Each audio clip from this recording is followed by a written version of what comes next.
Cabinet मंत्रीपद जे मदत आणि पुनर्वसन खातं आहे त्याचे तुम्ही मंत्रीपद घेऊन आज सातारा जिल्ह्यात तुमचं आगमन झालंय, तर काय सांगाल तुम्ही?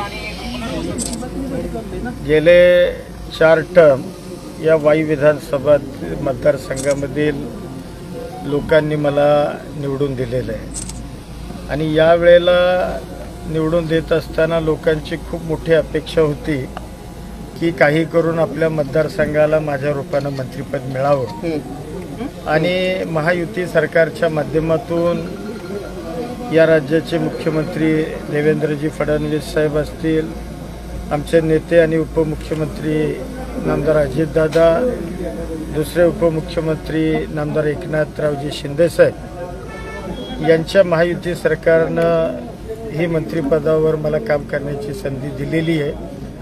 निश्चितपणानं हा या मतदारसंघाच्या दृष्टीनं, या जिल्ह्याच्या दृष्टीनं खूप आनंदाचा क्षण आहे असं म्हणलं तर काही वावगं होणार नाही। आमदार साहेब, खंडाळा तालुक्याने तुमच्यावर मतदान रूपी विशेष प्रेम नेहमीच दाखवले। आता खंडाळा तालुक्याचे प्रलंबित 14 गावांचा पाणी प्रश्न, त्याचप्रमाणे नायगाव मांढरदेवी व खंडाळा कोरेगाव रस्ता याबाबत काय सांगाल?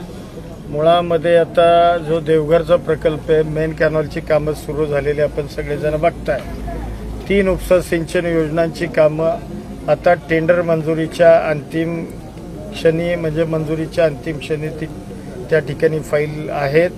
लवकरच त्या उपसा सिंचन योजनांना मान्यता मिळेल आणि लवकरात लवकर या देवघरच्या 3 उपसा सिंचन योजनांची कामं सुरू त्या ठिकाणी होतील। देवघरचे जे उर्वरित शिल्लक पाणी आहे या तालुक्याच्या वाट्याचं, त्या शिल्लक पाण्यामधून जी खंडाळ्याच्या उर्वरित 14 गावांची मागणी आहे ती सुद्धा मागणी भविष्यामध्ये निश्चितपणानं पूर्णत्वाला जाईल हा विश्वास या निमित्तानं मी या ठिकाणी आपल्याला देतो। मांढरदेव रस्ता असेल, गेले कित्येक वर्षाचा हा प्रश्न आहे, लवकरात लवकर तोही मांढरदेव रस्ता, म्हणजे मांढरदेव रस्ता आहेच, त्याच्याबरोबर तिन्ही तालुक्यांना, बाहेरच्या तालुक्यांना असणाऱ्या कनेक्टिव्हिटी असणारे रस्ते हे सुद्धा भविष्यामध्ये आपल्याला त्या ठिकाणी मार्गी लावावे लागतात। आज जिल्ह्यामध्ये कोयना, उरमोडी, धूम असे कनेर धरणं आहेत आणि नवीन छोटे बंद म्हणजे धरणं सुद्धा झालेले आहेत, प्रकल्प आहेत। तर पुनर्वसनाचे प्रश्न अत्यंत बिकट आहेत। वारंवार जे आपले धरणग्रस्त आहेत त्यांना जे जिल्हाधिकारी कार्यालय किंवा पुनर्वसन कार्यालय किंवा लोकप्रतिनिधी असतील, तुमच्याकडे सुद्धा बरेच वेळा लोक आलेले आहेत पुनर्वसनाचे प्रश्न सोडवण्यासाठी, तर काय तुमचं पुढचं विजन काय असणार याबाबत? मुळामध्ये आपल्या जिल्ह्यामध्ये कोयनेसारखं एक मोठं धरण या जिल्ह्यामध्ये जवळपास 60-65 वर्षापूर्वी बांधलं गेलं। त्याच्यानंतर वीरचं धरण सुद्धा हे जवळपास आता 70-75 वर्ष वीरच्या धरणाला झाली। म्हणजे ह्या 2 धरणाची नावं मी का घेतोय तर हे जुने प्रकल्प आहेत। या प्रकल्पांचे अद्यापही प्रश्न काही प्रलंबित आहेत। त्याच्यानंतर मग झालेलं धोम असेल, त्याच्यानंतर झालेलं कन्हेर असेल, त्याच्यानंतर झालेलं उरमोडी असेल, त्याच्यानंतर झालेलं बलकवडीचा काही एवढा प्रश्न नाही, छोटेसे प्रश्न आहेत बलकवडीचे।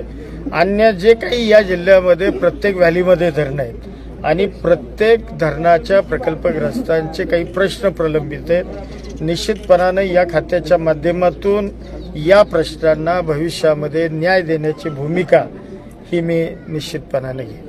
राज्याचं विजन काय असेल तुम्ही मंत्री म्हणून? नाही, राज्याचं विजन म्हणजे हे खातंच मुळामध्ये तसं मोठं खातं आहे। आता या राज्यामध्ये अनेक धरणं आहेत, या धरणांचे असणारे प्रकल्पग्रस्तांचे प्रश्न हे त्या ठिकाणी प्राधान्यानं सोडवावे लागतील। अन्य या विभागाच्या अनुषंगानं असणारी जी कामं आहेत ही कामं सुद्धा भविष्यामध्ये आपल्याला त्या ठिकाणी मार्गी लावावे लागतील। सुदैवाने या कामाचा मला पूर्वीचा अनुभव आहे, त्यामुळे त्याचा लाभ मला या मंत्रिपदाच्या माध्यमातून किंवा या राज्यातील सर्वसामान्य जनतेला त्या ठिकाणी या खात्याच्या माध्यमातून लाभ देता येईल आमदार साहेब, निवडणुकीमध्ये आपल्याला म्हणजे आपल्या घराण्यामध्ये 4-4 पदं आहेत असं एक हिनवलं जायचं किंवा तुमच्यावरती ॲलिगेशन केलं जायचं, पण आता हे कॅबिनेट मंत्रीपद मिळाल्यानंतर तुम्ही एक चपराक मिळाली काय विरोधकांना? नाही, चपराक कॅबिनेट मंत्रिपदापेक्षा जी विधानसभेची निवडणूक झाली या निवडणुकीमध्ये विरोधकांनी मुद्दा हा काढला होता घराणेशाहीचा, आणि मग या 3 तालुक्यातील जनतेनं मताच्या रूपानं म्हणजे गेल्या वेळेच्या निवडणुकीपेक्षा जवळपास 62,000च्या फरकानं मला लोकांनी विजयी केलं. यामध्येच त्याचं उत्तर येतं सगळं.